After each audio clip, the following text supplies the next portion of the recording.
चलो भाई, सही तमीज में हुआ है कि मजाक कर रहे हो, फिर पता पड़ा चैप्टर पढ़ा दिया फिर ऐसी की तैसी। नहीं। चलो भाई सुनो 4.25 अरे तो कोई नहीं हो गई 4 GB हो गई। कितनी GB है? 15-9 मिनट में होगी, हम 1 घंटे 50 मिनट लेके चल रहे थे, इसके हिसाब से तो वही था। है ना। चलो मतलब basically mobile is good from both the sides, mobile से। चलो चलो कुछ गए हो मैंने।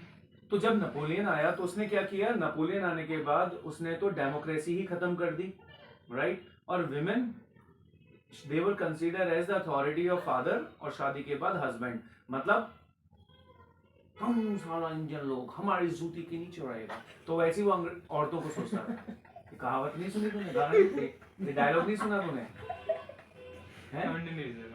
ये उसमें लगान मूवी देखी है, नहीं उसमें ना, तुम पहले साला इंडियन लोग मंजे मैम भी कह रही थी लगान मूवी में है ऐसा कुछ। हमारी जूती के नीचे रहेगा, ऐसे करके। वैसे ही औरतों की जो स्टेटस था ना वो बिल्कुल माइनॉरिटी वाला था। भाई हंसने का एक समय होता है, 1 सेकंड 10 ये हंसा रहा है। मैं तो चुप बैठा हुआ था। चलो so throughout the 19th century और 20th सेंचुरी औरतें और जो नॉन प्रॉपर्टी मैन थे, सोच रहे 20th सेंचुरी में भी, और ये हमें सिखा रहे थे पापा पापा कहना। चलो तो हुआ ये कि 19th सेंचुरी और इवन 20th सेंचुरी में ये बेचारी औरतें और नॉन प्रॉपर्टीड मैन ये लगातार ऑर्गेनाइजेशन बनाते रहे, मूवमेंट करते रहे, डिमांड करते रहे सिर्फ एक चीज के लिए, equality, political equality, right to vote, ठीक है ना, और इक्वल पॉलिटिकल राइट्स की डिमांड करते रहे। अब आ जाते हैं, ये तो हमारा सोशल बेसिस पे हो गया। अब तीसरा हमारा बचता है पैसा, इकोनॉमिक स्फीयर में। तो अलग अलग आ सकता है कि इकोनॉमिक नहीं ये तीनों भाई ये बोर्ड में आने वाला क्वेश्चन है, और ये तीनों को अलग अलग लिखना पड़ेगा। ये मेंशन करने की जरूरत नहीं है, इकोनॉमिक स्फीयर, ये स्फीयर, वो स्फीयर, लेकिन लिखना तुमको 3 पॉइंट बना के है। 3 पॉइंट बना के ना। अब हम चलते हैं इकोनॉमिक स्फीयर में। लिबरलिज्म जो है उसका मतलब था फ्रीडम ऑफ मार्केट, मेरा जहां मन करे मैं अपना सामान बेच सकूं और मुझे रिस्ट्रिक्शंस ना हो। तो बेसिकली लिबरलिज्म जो है वो इकोनॉमिक स्फीयर में फ्रीडम ऑफ मार्केट की बात करता था। प्रॉब्लम कहाँ थी? बेसिकली स्टेट इम्पोज रिस्ट्रिक्शंस थे। एक राजा जो एक इलाके को रूल कर रहा है वो इतने रिस्ट्रिक्शन लगा देता था कि वो दूसरे इलाके में जाकर सामान नहीं बेच सकता, और उसी को कहते थे स्टेट इम्पोज रिस्ट्रिक्शंस, जो गवर्नमेंट लगाती थी। जैसे इंडिया में क्या एक्सपोर्ट करना है और क्या नहीं करना, ये गवर्नमेंट डिसाइड करती है कि यहाँ से न्यूक्लियर वेपन एक्सपोर्ट कर सकते हैं, नहीं कर सकते ना, तो फिर यार तो कुछ चीज़ें थी। And on the movement of goods and capital, और गुड्स एंड कैपिटल का जो एक्सचेंज होता था ना उसमें रिस्ट्रिक्शंस लगे हुए थे बहुत तगड़े वाले, और किसने लगा रखे थे? स्टेट ने, मतलब गवर्नमेंट ने, मतलब राजा ने। So during the 19th century एक स्ट्रॉन्ग डिमांड उठने लगी मिडिल क्लास की कि भैया हमें बिजनेस की आज़ादी दो कि हम कहीं और जाकर क्या कर सकें, बिजनेस कर सकें, जबकि अलाउ नहीं था। इसका एक बहुत ही खूबसूरत एग्जाम्पल दिया गया है जर्मनी स्पीकिंग रीजन के बारे में। कैसा दिया गया है? First half of the 19th century में नेपोलियन ने, समझना बात को, 1807 है ना, नहीं 1804 का है, नेपोलियन कोड लेकर आया था, सिविल कोड 1804 है ना। तो नेपोलियन ने अपना एडमिनिस्ट्रेटिव मेजर्स उठाए थे सिर्फ क्या करने के लिए, जिससे कि वो जितनी भी प्रिंसिपैलिटीज थी, कितनी थी जर्मनी में, 39 स्टेट्स थे, छोटे छोटे इलाके थे, कितने थे? 39 स्टेट्स, और हर स्टेट की अपनी अपनी करेंसी थी, अपना अपना वेट था, अपना अपना मेजरमेंट था, और और टैक्स ना अलग अलग होते थे। सीधी सी बात है, और टैक्स भी देने पड़ते थे। तो नेपोलियन ने बहुत तगड़ा काम किया, वेट भी सेम करा दिया उसने पूरा सब कुछ यूनिफॉर्म करा दिया। हाँ। लेकिन इसका एक एग्जाम्पल दिया गया है कि मार्केट की आजादी क्यों जरूरी थी, क्यों जो मर्चेंट्स थे वो डिमांड कर रहे थे कि मार्केट ओपन होना चाहिए, जो चाहे जहां चाहे बिजनेस कर सके। उसका एक एग्जाम्पल दिया गया है 1833 में। 1833 में नेपोलियन निकल लिया, नेपोलियन खत्म, कंजर्वेटिव्स दोबारा आ गए हैं, 16 में खत्म हो गया। बर्बन डायनेस्टी दोबारा आ गई है। ट्रीटी ऑफ वीना पढ़ा दिया मैंने? नहीं पढ़ाया, चलो आगे आएगा। तो दोबारा राजा आ गए हैं, ठीक है ना, दोबारा जर्मनी में सब कुछ रायता फैल गया है।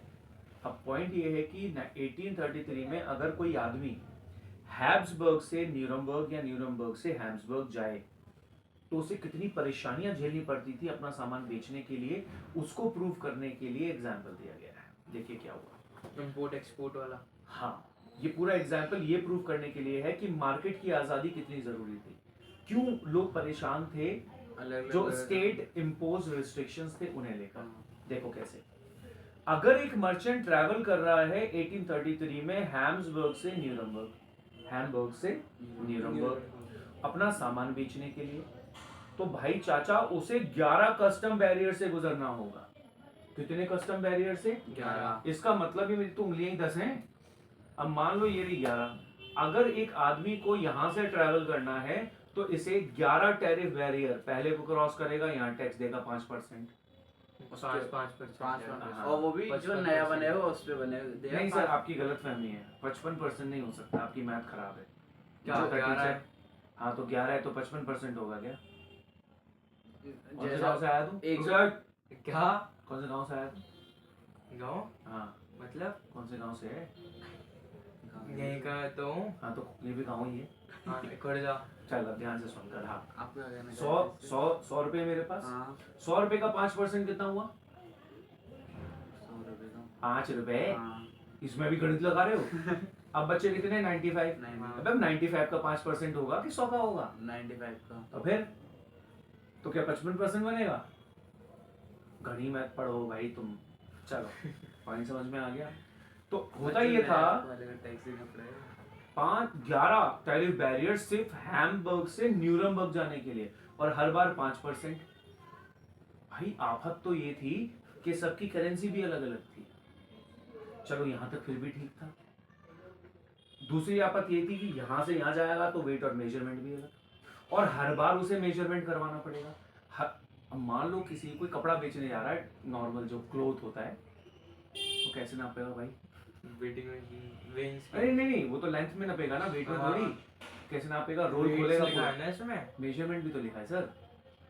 हाँ मेजर्स। क्या कर रहा है यार? हाँ, ठीक है। तो पॉइंट इज, अगर कोई कपड़ा लेके जा रहा है, खाद, क्या कौन सा कपड़ा कहते हैं उसे? खान का कपड़ा, मतलब सिंपली कपड़ा थान, जिसको थान। काट के, थान, राइट, थान का कपड़ा। अब एक एक कपड़ा 50-50 मीटर होता है, अब उसे खोलते रहेगा। कहने का मतलब समझ में आ गया।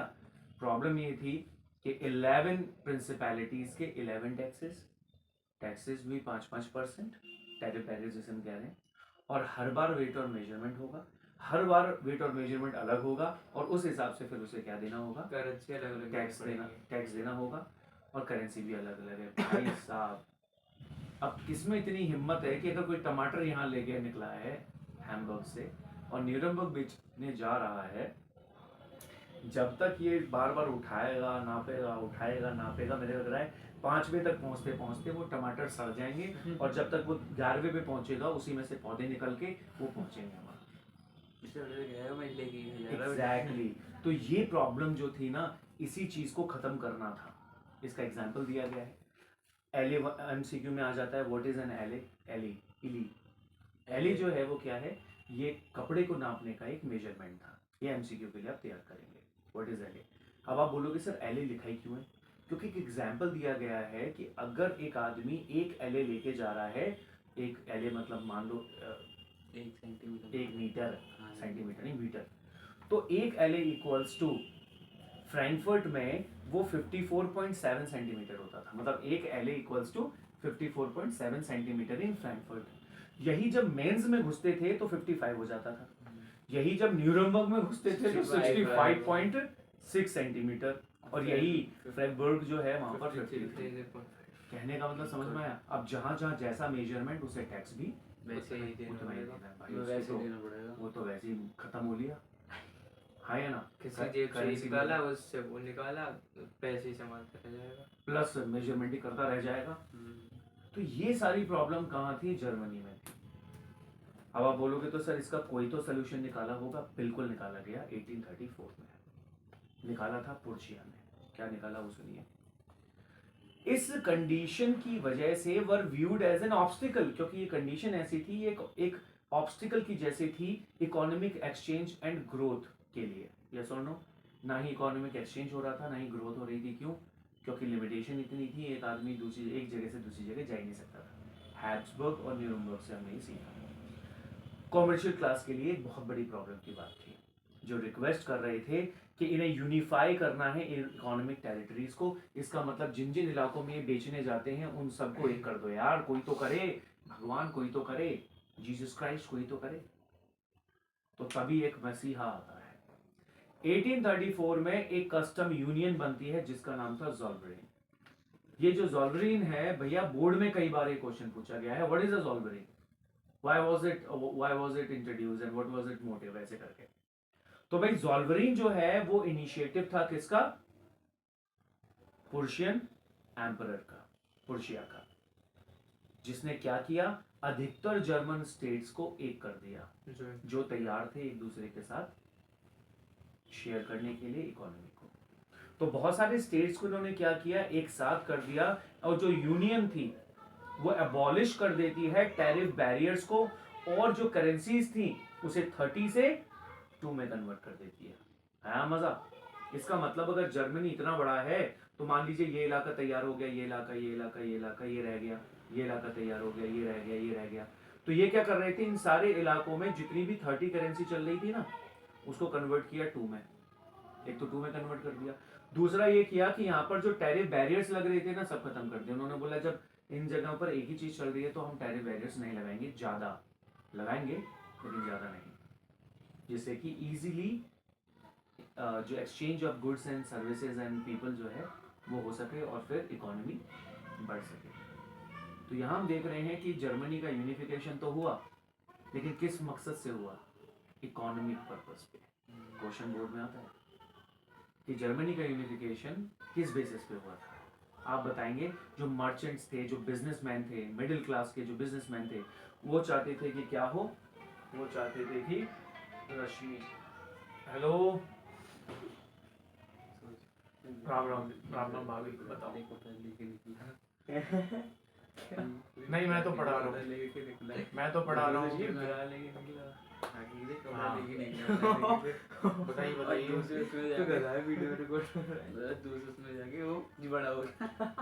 मैंने हाँ है, दूसरे में देखो छोटा पड़ गया। क्या हुआ? इसके हिसाब से एक है, देख छोटा हुआ तो बड़ा हुआ, सिलो हो जा सिलो छोटा हो गया, फिर सबसे कम हो गया। क्यों? तो उसका साइज उसका साइज इतना था, ये इतना बड़ा है। तो आप सब मिलके पहुंच जाओ प्रिंसिपल के पास। क्या है तू? फिर भी रिकॉर्ड नहीं नहीं, सही है, आप एक काम करो ना, फिर भी कट मार के भेजियो सर। हाँ। सको वो वीडियो ना रो मत भेजियो सर को। अबे तो क्लिप निकाल के हम नहीं मार रहे हैं, 8 जीबी हो गई। नहीं तो इसलिए जाओ प्रिंसिपल के पास, सीधे बात करना है इस बारे में।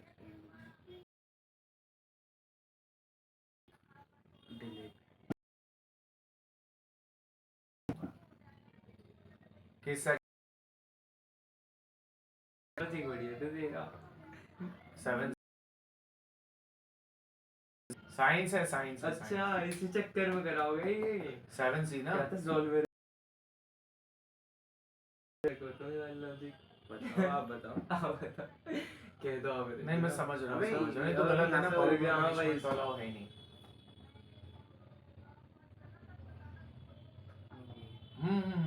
कोई दिक्कत नहीं, ठीक ठीक, तो मैं भी सबका वैसे भेजा करूंगा। भैया physical punishment, corporal punishment is not allowed. सीधे प्रिंसिपल से बात करो। किसी टीचर ने बजा दिए होंगे बच्चे, डिप्रेशन में चले गए। डिप्रेशन में? हाँ, आजकल बच्चों में एक रट्टा मारो तो किडनी फेल हो जाती है ना। आप तो डंडा बजा रहे हो। इसलिए तो डंडा बजा रहा है।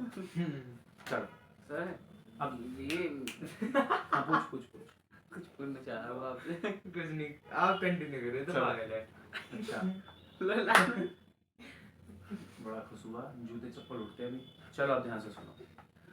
Point to be noted. Zollverein जो है वो कब हुआ? 1834। 1834। मेन मकसद क्या था? यूनिफॉर्म करना हर चीज, यूनि- मतलब वेट्स वगैरह। क्या पर्पस था? इकोनॉमिक यूनिफॉर्म करना, इकोनॉमिक लेवल पे। क्यों?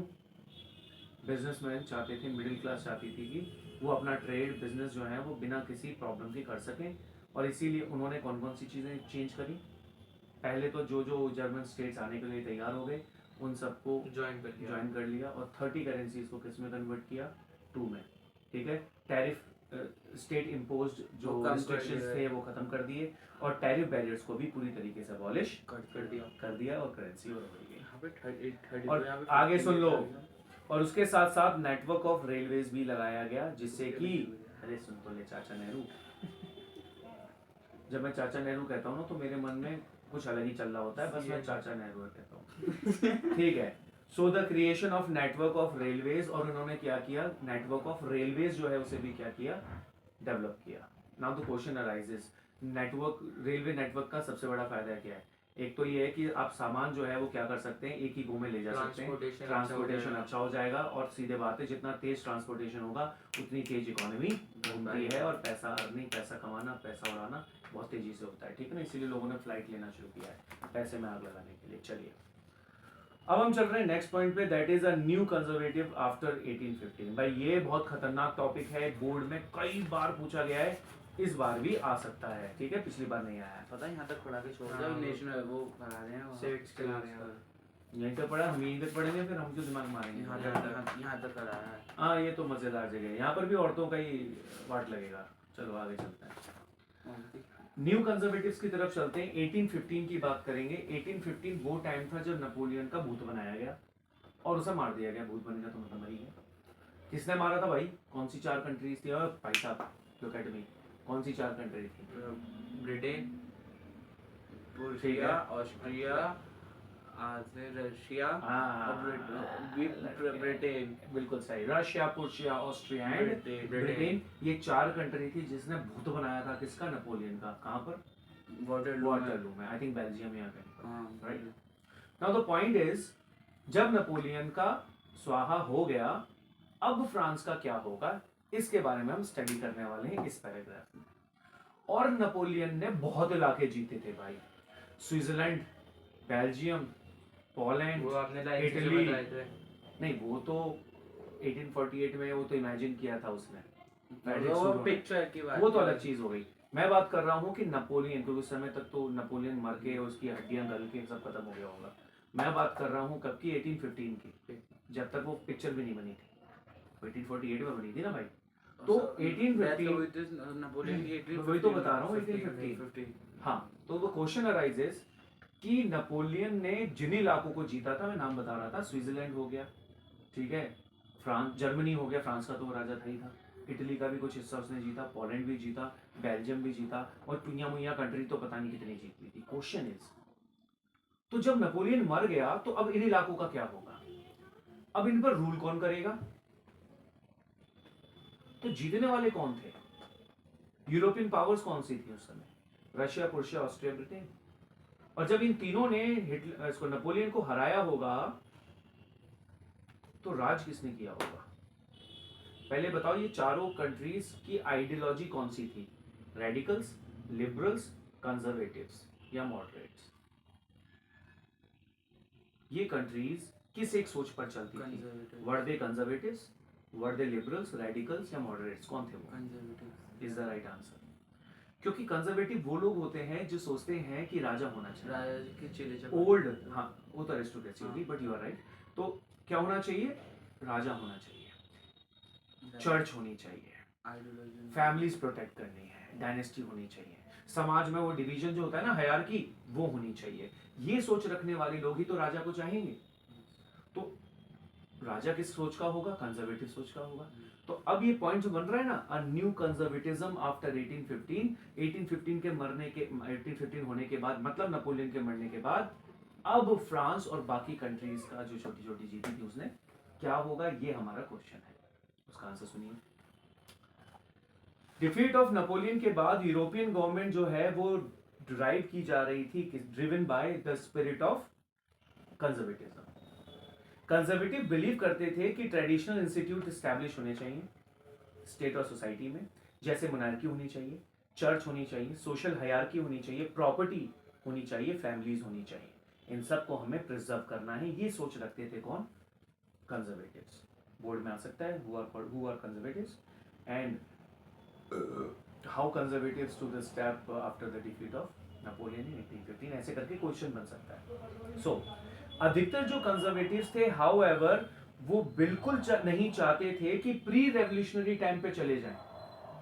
आप मुझे एक रीजन दो कि कंजर्वेटिव चाहते थे कि हमें प्रोटेक्ट करना है मोनार्की को, समाज का डिवीजन होना चाहिए, मतलब हायरार्की होनी चाहिए, वो सब। और अब कंजर्वेटिव्स प्री रेवोल्यूशनरी टाइम पर नहीं जाना चाहते थे। अब ये प्री रेवोल्यूशनरी टाइम कौन सा है? प्री रेवोल्यूशनरी टाइम किसकी बात हो रही है? बात हो रही है 1789 से पहले की, मतलब फ्रेंच रेवोल्यूशन से पहले की, जिस समय हर चीज कौन कंट्रोल कर रहा था? Monarchy, Louis 16 bourbon dynasty. तो प्री रेवोल्यूशनरी का मतलब हो गया रेवोल्यूशन से पहले का टाइम, 1789 से पहले का टाइम। उस टाइम में जो भी सिस्टम था, आज के कंजर्वेटिव मतलब 1815 के कंजर्वेटिव्स नहीं चाहते थे कि उस तरीके से चले जाएं, उस रास्ते पर चले जाएं। क्यों? वो ज़्यादा डेमोक्रेसी नहीं था, वो दोबारा रेवोल्यूशन नहीं चाहते थे, क्योंकि अगर ये प्री मॉडर्न टाइम के तरीके से देश को रूल करेंगे तो क्या होगा? अगर वो प्री मॉडर्न टाइम के तरीके से देश को रूल करेंगे ना, तो फिर रेवोल्यूशन होगा, फिर उसे वो सप्रेस करेंगे, फिर रेवोल्यूशन होगा, फिर ऑप्रेस करेंगे, फिर रेवोल्यूशन, यही चलता रहेगा। तो इन्होंने सोचा कि यार अपने आप को मॉडर्नाइज कर लेते हैं, थोड़ा अधिकार इन लिबरल्स को भी दे देते हैं, नहीं तो ये चेंचें करते रहेंगे। अगर किसी को तुम खूब पेल रहे हो और वो बार बार आप पर उठकर लड़ाई कर रहा है, फिर आप मार रहे हो, फिर लड़ाई कर रहा है, तो फिर आप क्या बोलते हो? जैसे थोड़ा नहीं, फिर आप उसे थोड़ा सा रिलैक्सेशन दे देते हो, जिसे आप अब हफ्ते में एक ही बार पीटोगे, तो वो कम बार उठेगा, शांत रहेगा। तो वही इन लोगों ने किसके साथ किया? लिबरल्स के साथ किया। इन्होंने कतई ऑर्थोडॉक्स स्टीरियोटाइप, बोलना ज़्यादा बेहतर होगा, स्टीरियोटाइप सोच नहीं रखी, इन्होंने अपने आप को मॉडर्नाइज किया। देखो कैसे किया। सो अधिकतर कंजर्वेटिव जो थे वो प्रपोज नहीं कर रहे थे कि उन्हें प्री रेवोल्यूशनरी डेज में चले जाना चाहिए, रैदर उन्होंने ये रियलाइज किया कि चेंजेस जो इनिशिएटिव जो लाया था Napoleon to that modernisation could be fact strengthen traditional institutions, कि जो बदलाव नेपोलियन लाया था उससे उनकी मोनार्की और भी ज्यादा स्ट्रांग हो सकती है। इसका मतलब नेपोलियन जो भी बदलाव लाया उसको एज इट इज रखा गया, क्योंकि उससे क्या हुआ? उससे मोनार्की और भी ज़्यादा स्ट्रॉन्ग हुई। क्या क्या लाया था? Serfdom, manorial dues and transport export, और equality before law, clerical privileges, by birth खत्म कर दिए, ये सारी चीज़ें लाया था ना। इसमें से कुछ कुछ चीज़ों को एज इट इज रखा गया, काफ़ी चीज़ों को बदल दिया गया। अब इससे क्या होता?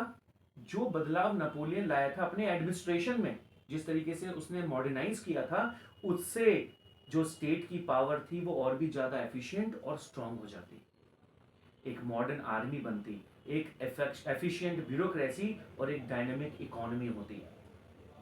The abolition of federalism and serfdom को जो स्ट्रेंथन द, और जो सर्फडम और जो फेडरल सिस्टम और सर्फडम कौन लाया था? जो हटा दिया था नेपोलियन ने। इन्होंने बोला ये अच्छा किया उसने, उससे ना राजा का विश्वास, राजा पर विश्वास और भी ज्यादा लोगों का बढ़ेगा कि बताओ जो राजा बदला लेकिन इसने सर्फडम खत्म कर दिया और जो टैक्सेस लग रहे थे वो भी खत्म कर दिए। तो फाइनली प्री रेवोल्यूशनरी टाइम पर ये लोग वापस नहीं गए। उन्होंने क्या डिसाइड किया?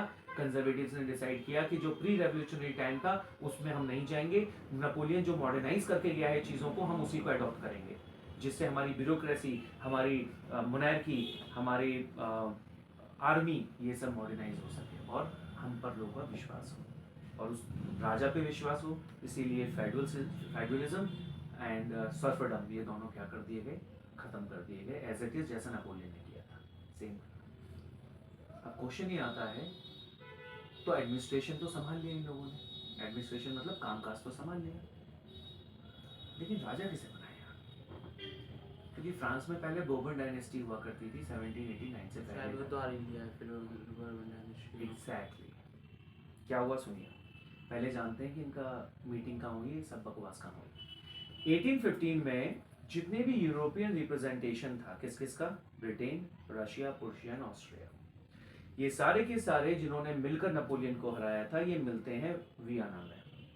वियना जो है ये कहाँ पर है? ऑस्ट्रिया में है। ठीक है, यहाँ पर एक मीटिंग होती है जिसे होस्ट कौन करता है? Austrian chancellor Duke Metternich. Metternich Metternich, ठीक है, मैटरनिच नहीं है ये, मैटरनिक। नीच वही तो। जो डेलीगेट्स थे वो ट्रिटी ऑफ वीना मतलब 1815 में इनका जो डेलीगेशन हुआ था, ये जो डेलीगेट्स आए थे इन्होंने कुछ बदलाव किए यूरोप में, जो नेपोलियन के टाइम पर किए गए थे उनमें कुछ बदलाव किए। पहला बदलाव, बर्बन डायनेस्टी जो थी जिसको खत्म कर दिया गया था फ्रेंच रेवोल्यूशन के टाइम पे, उसे रिस्टोर किया गया। रिस्टोर का मतलब क्या हो गया? हाँ, उसे वापस लेके आ गए। उसके चाचा ताऊ पड़ोसी अड़ोसी और मतलब समझ रहे हो ना, खानदानी को ये बच गया होगा, उस दूसरे को लाकर कहाँ बैठा दिया? फ्रांस में। क्यों? मैं कंजर्वेटिव, वो राजा, वो कंजर्वेटिव, भाईचारा बड़ा रहेगा। पहला पॉइंट समझ में आ गया। जितनी भी टेरिटरीज नेपोलियन ने जीती थी सबकी सबको उनसे छीन लिया गया, उनसे वापस ले लिया गया और वहां अपने अपने चेले चपाटे बैठा दिए गए, कंजर्वेटिव्स बैठा दिए गए। हाँ, कुछ ऐसा ही। और पूरे फ्रांस को मेरे बच्चों, किसको? पूरे फ्रांस को चारों तरफ से घेर लिया गया, जिससे कि भविष्य में ये दोबारा कोई चुल ना करे, किसी तरीके की लड़ाई झगड़े ना हो, या कहूँ किसी तरीके का रेवोल्यूशन हो तो हम उन्हें बाउंड्री पर ही उसे रोक लें। अब याद करना कितना आसान है भाई। मान लीजिए ये रहा फ्रांस, ठीक है, तो चारों तरफ से घेर लेंगे, तो मैं आपको जो जो बताऊं वही याद रखना है। सबसे पहले नॉर्थ में इन्होंने नीदरलैंड और बेल्जियम को एक कर दिया, क्योंकि मुझे याद है तो आपको भी मैं बार बार बोल के याद कराऊंगा, आपको याद करना पड़ेगा। नीदरलैंड एंड बेल्जियम, नॉर्थ से नीदरलैंड और ए के बाद बी आता है, मतलब ऊपर वाला, तो ऊपर ही रहेगा। तो नीदरलैंड एंड बेल्जियम ऊपर रहा, नीचे जो है वो Piedmont and Genoa, Piedmont and Genoa, ground Genoa, तो जिनोवा और पैडरमोंट को नीचे एक साथ जोड़ा गया। वेस्ट वाले इलाके में पुर्शिया को दो हिस्से दिए गए, वेस्ट फ्रंट दिया गया एंड सैक्सोनी दिया गया। ये दो इलाके थे जो पुर्शिया के हाथ में आए या फिर कंट्रोल में आए। इस तरफ जाएं हम ईस्ट की तरफ, या हम कहें दूसरे इलाके की तरफ, तो रशिया को जो है वो दिया गया पोलैंड, ठीक है ना, मतलब रशिया के स्टेट को पोलैंड के साथ जोड़ दिया गया। और अब बच गया इटली, तो नॉर्दर्न इटली वाला जो हिस्सा था वो दिया गया ऑस्ट्रिया को। यस, वो दिया गया ऑस्ट्रिया। पूछ लेता चारों तरफ। हाँ, ये पूछेगा, पक्का पूछेगा, ठीक है ना। इसको बनाना बड़ा आसान है, जैसे मैं यही बना दे रहा हूँ, ठीक है। कैसे बनाओगे देखो, ये बना दो box, north Netherland and Belgium, ठीक है, ठीक है। साउथ में हो गया तुम्हारा पैरामाउंट एंड जिनोवा, ठीक है। वेस्ट फ्रंट, ये वाला जो वेस्ट फ्रंट का एरिया है ये दिया गया प्रुशिया को, और उसी के नीचे मान लेते हैं ये हमारा सैक्सोनी, और ये किसको दिया गया? प्रुशिया को, ठीक है ना। तो ये हो गया वेस्ट फ्रंट और ये हो गया सैक्सोनी, ठीक है। और ये वाला हिस्सा जो है इस साइड वाले दोनों, मान लो ऊपर जो है वो पोलैंड है और नीचे जो है वो इटली है, तो नॉर्दर्न इटली जो है वो किसको दिया गया? ऑस्ट्रिया को, ठीक है। और पोलैंड किसको दिया गया? रशिया को। 2-3 बार मैं बताऊंगा इसे तो आपको नेचुरली याद होने लगेगा। आई एम श्योर ऊपर वाला तो याद हो गया होगा।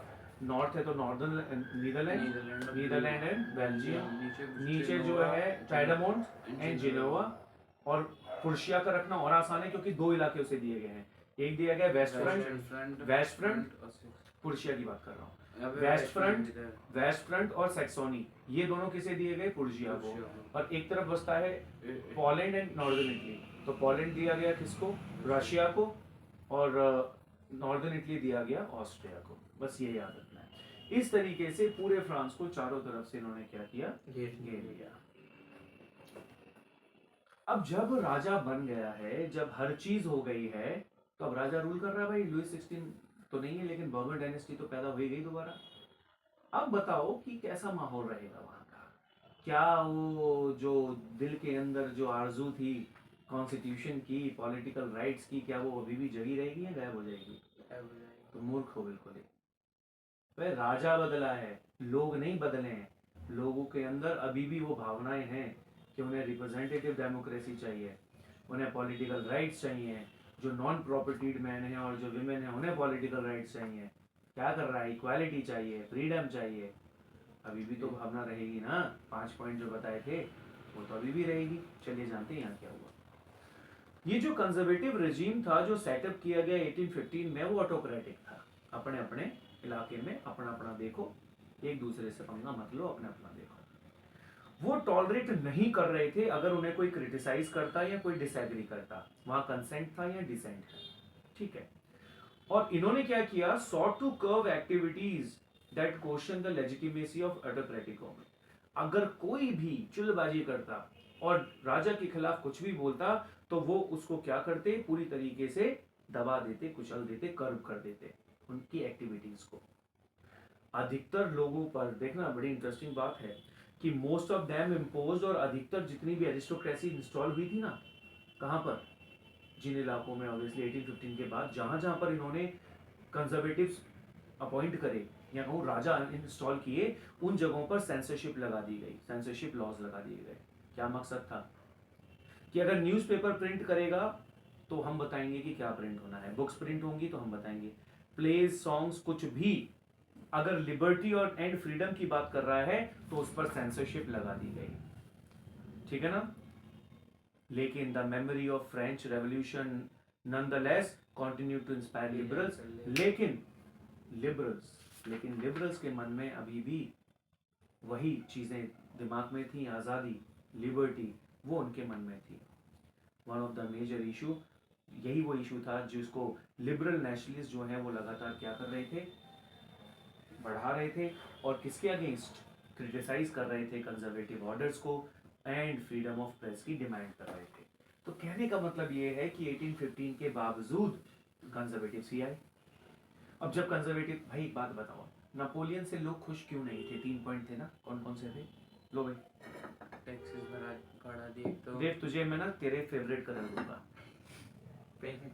ऑरेंज हाँ जी।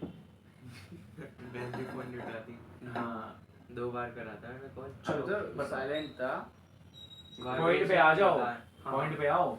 उल्लू बना रहे हो। टैक्सेस तीन ऐसे पॉइंट बताओ जिसकी वजह से नेपोलियन के जो हर जगह वेलकम नहीं किया गया इतने अच्छे से। हाँ टैक्सेस बढ़ा दिए। एक तो